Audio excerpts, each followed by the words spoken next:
Her hand came down hard. The crack echoed off every stone wall in that market. That sound stopped everything. Vendors froze mid-sentence. Children stopped laughing, and one woman stood perfectly still, a red handprint blooming across her cheek, blood at the corner of her lip. She did not flinch.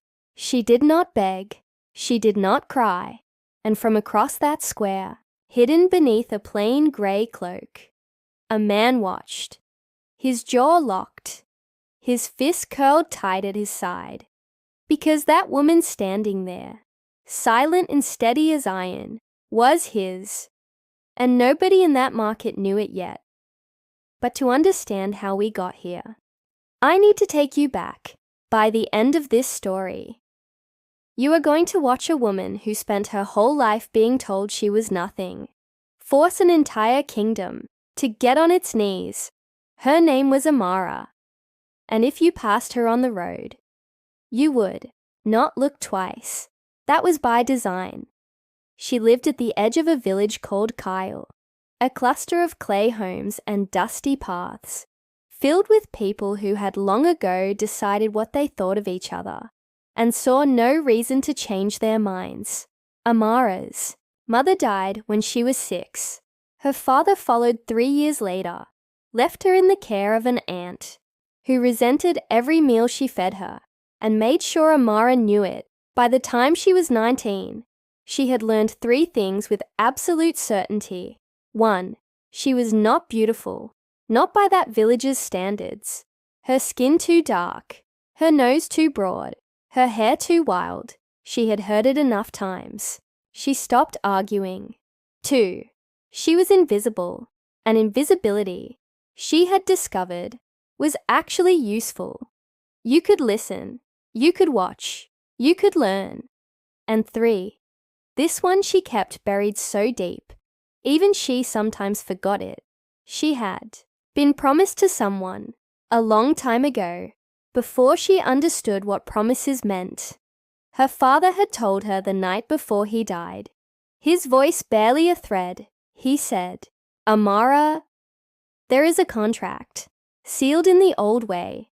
When the time comes, they will find you." She was 9 years old. She pressed a small carved seal into her palm that night.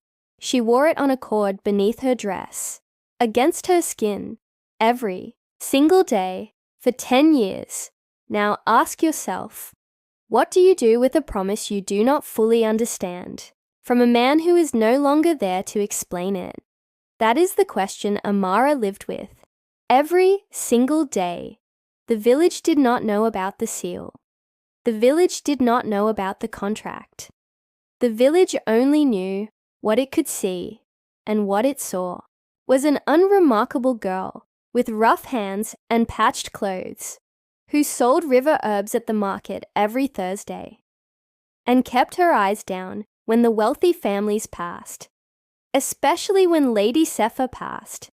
Now, if you have ever worked for someone who looked down on you, who made you feel like you were less, just because of where you came from, this story is for you. Drop a comment right now. Tell me, have you ever been that person, the one everyone overlooked? Lady Sefer was the daughter of the regional governor. She wore silk in 3 colors, her hair always dressed. Her laugh filled rooms, and her cruelty. She had learned to dress up as humor.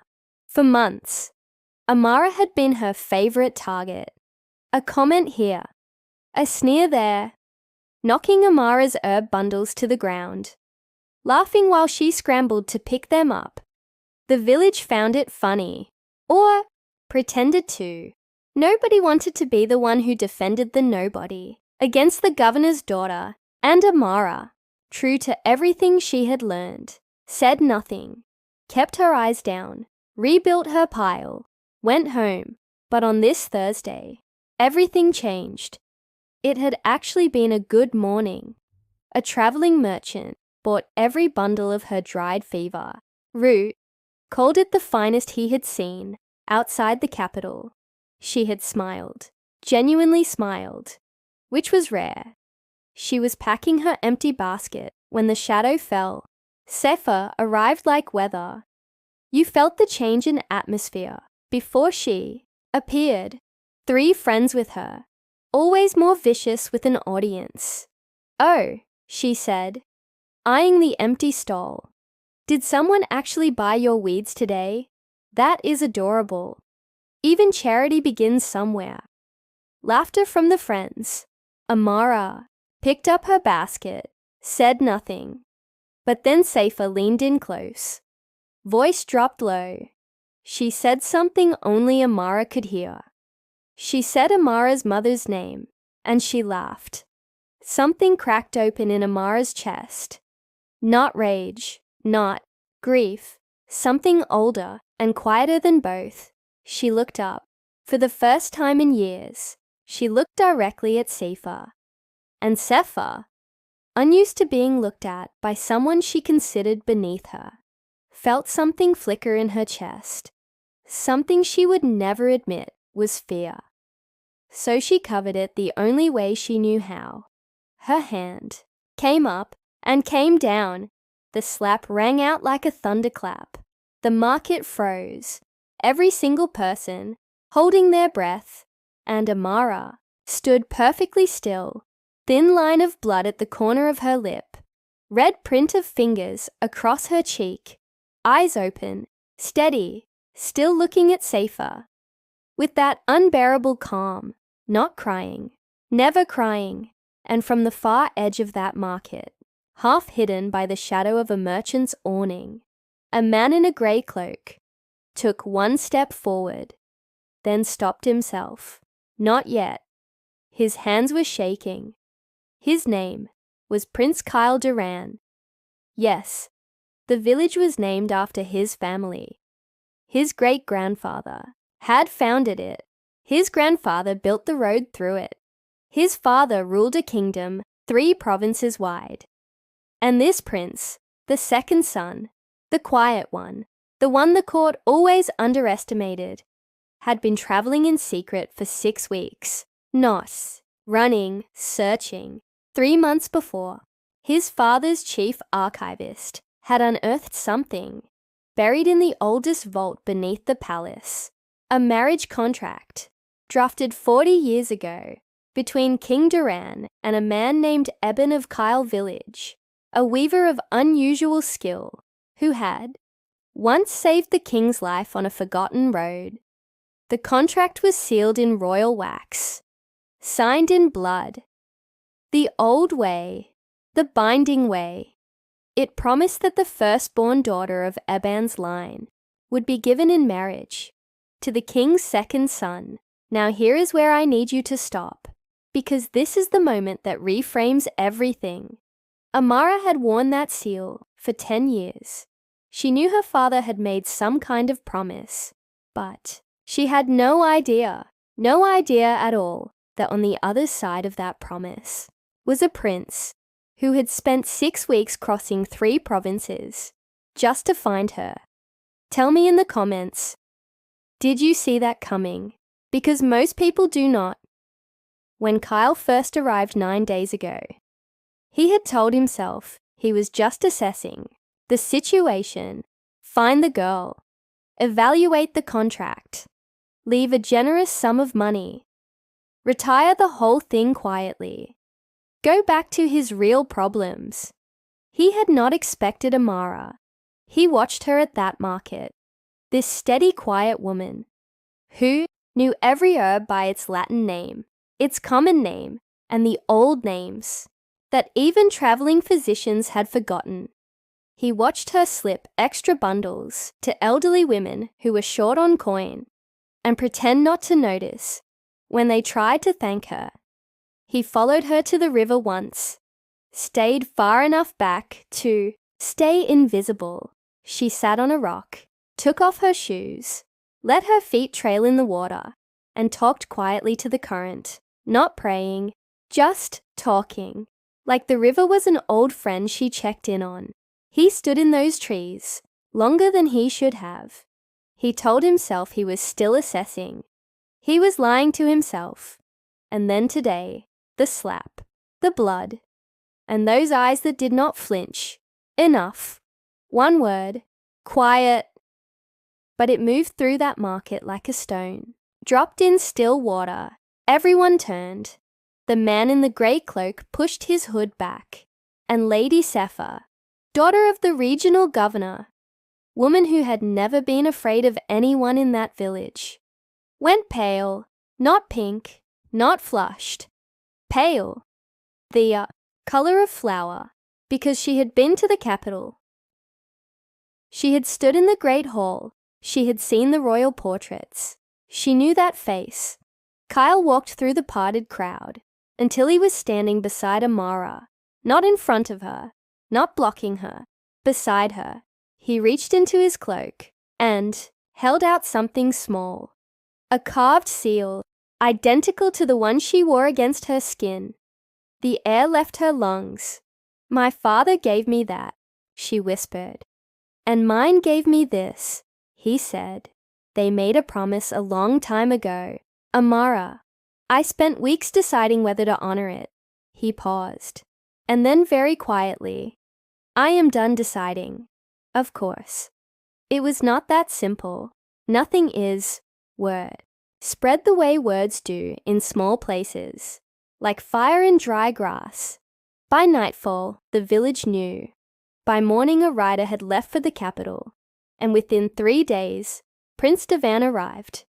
Davan was Kyle's older brother, and everything Kyle was not, in the ways the court valued. Louder, more polished, politically hungry. He knew exactly what was at stake.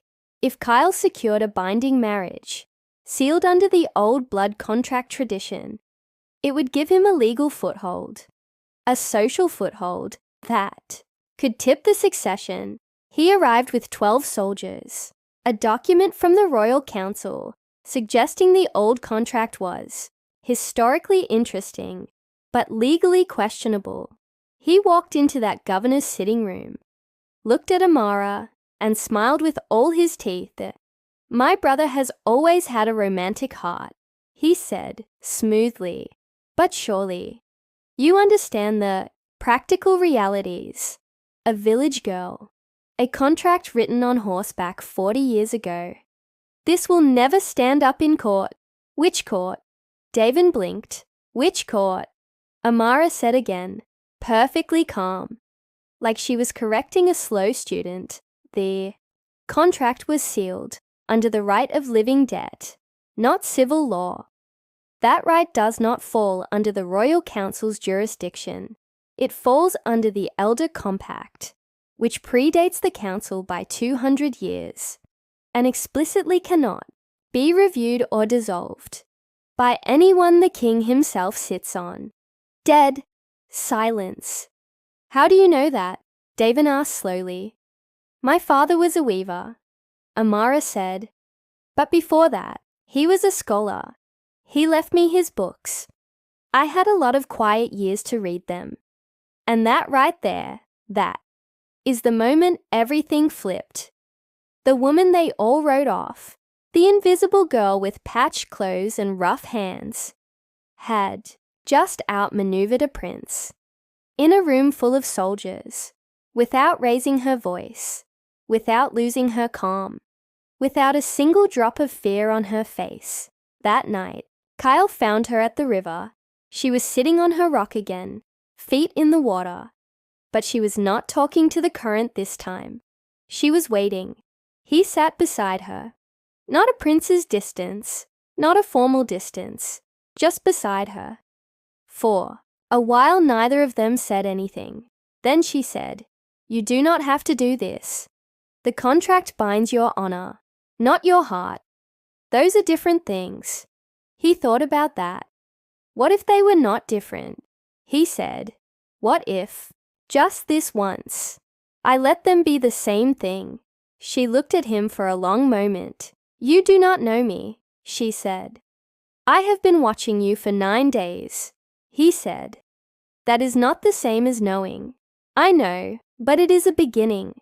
And I think you have spent a long time being unseen by people who were not worth seeing you. I think you made yourself small to survive. And I think you are one of the least small people I have ever met. Something moved across her face. Something she quickly tried to put away. He noticed. She lifted the cord from around her neck, held the seal out in her palm. Between them, he held his out too. Two halves. One promise, made by two men on a forgotten road, long ago. She closed her fingers around both. Do not make me regret this, she said. I will spend however long I have making sure you do not. Lady Sifa lost her social standing 6 weeks later. Not by royal decree, not by official punishment, but by the quiet withdrawal of every single person in that village who had watched her cruelty and stayed silent for too long. Some silences. I'd have an expiration date. Prince Devon's legal challenge was dismissed in 12 minutes by the Elder Compact Tribunal. He left without saying goodbye to his brother. The king, when he heard the full story, was silent for a long time. Then he said, "Your grandfather would have liked her." And Kyle, for the first time in a long time, smiled at his father. As for Amara, she never made herself small again. Not because of a title, not because of a palace, not because of a prince, but because she finally understood what her father was trying to tell her. On that last night, the promise had never been about a transaction. It was about a man who knew his daughter was extraordinary and wanted to make sure. The world eventually had to agree. She wore both seals from that night forward. One for her father, one for what came next. If you made it this far, you already know being overlooked is not the same as being unworthy. If this story hit you, share it with someone who needs to hear that today. And if you want to see what happens when the wrong person gets underestimated, hit subscribe and turn on notifications, because that is all we do here. The world always finds out eventually. Always.